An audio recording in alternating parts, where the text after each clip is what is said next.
Conceitos em ciências.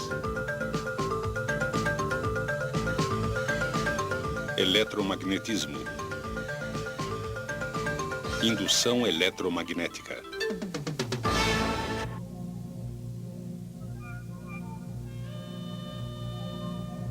Eletricidade é algo que achamos natural.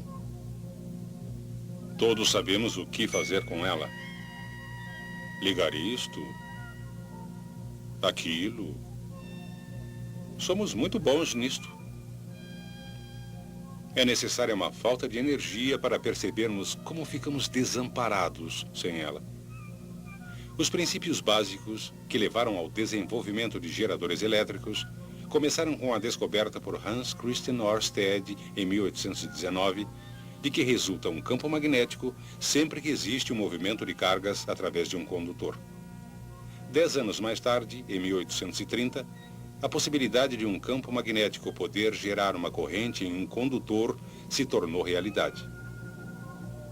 Trabalhando independentemente, o físico americano Joseph Henry e o cientista inglês Michael Faraday fizeram experiências similares e chegaram às mesmas conclusões.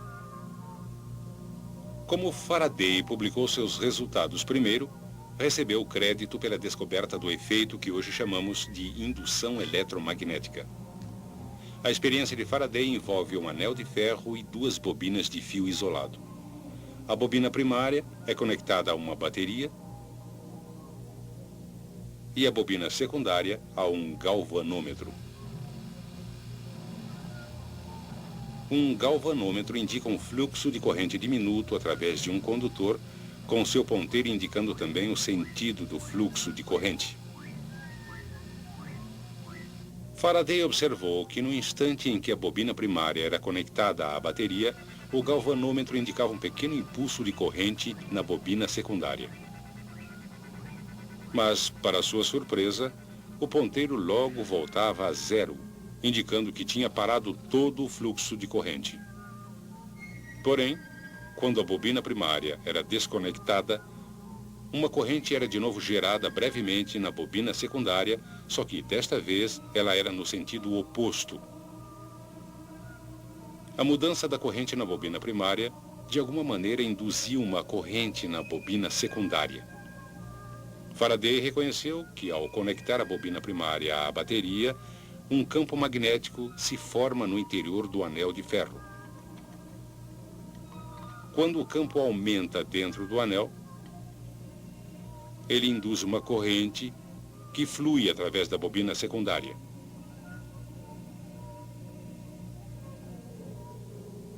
Depois que o campo no anel chega à sua intensidade máxima, não existe mais alteração no interior da bobina secundária.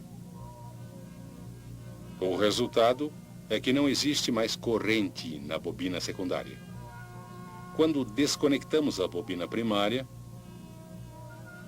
desaparece o campo magnético que ela produzia.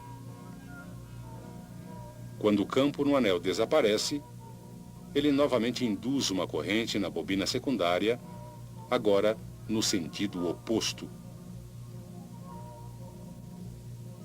Hoje chamaríamos o aparelho de Faraday de transformador.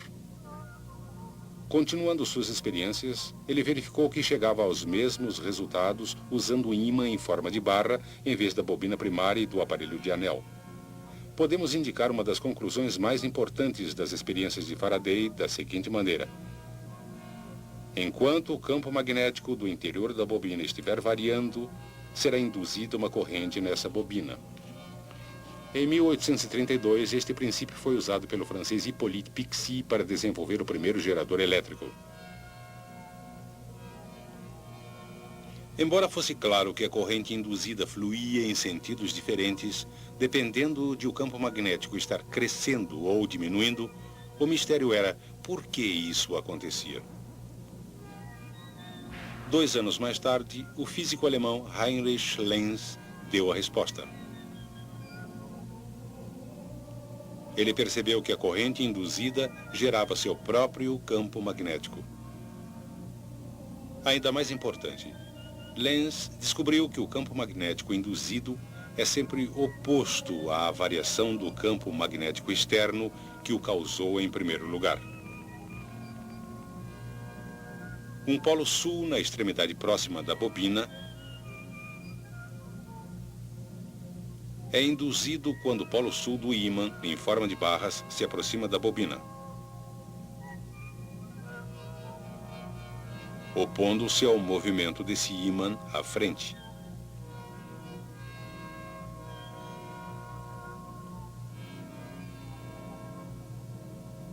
A beleza dessa sua descoberta, hoje conhecida por Lei de Lenz, é que podemos agora identificar ambos os polos do campo induzido.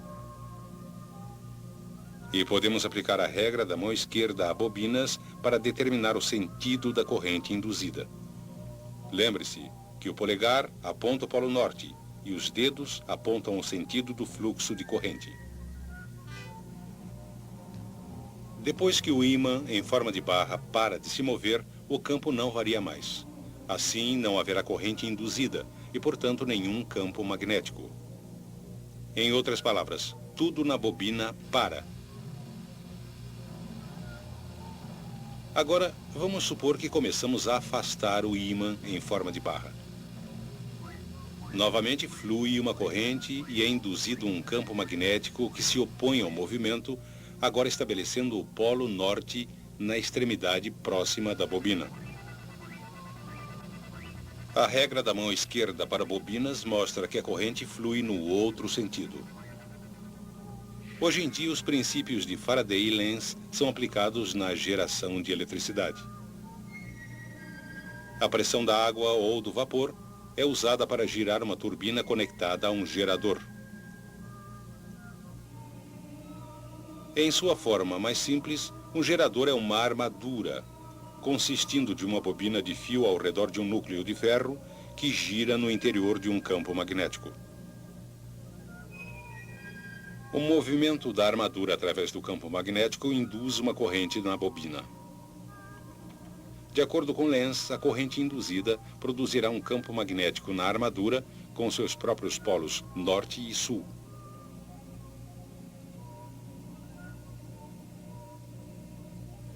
Este campo exercerá oposição ao movimento da armadura através do campo magnético externo.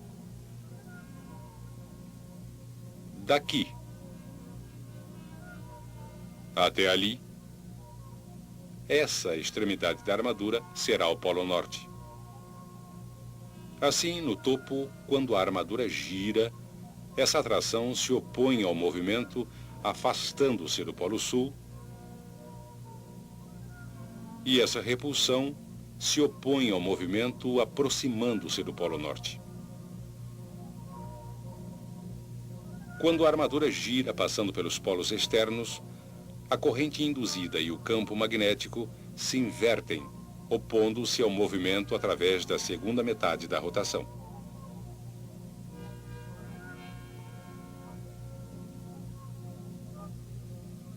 Novamente, a corrente induzida e o campo magnético se invertem quando a armadura passa pelos polos externos.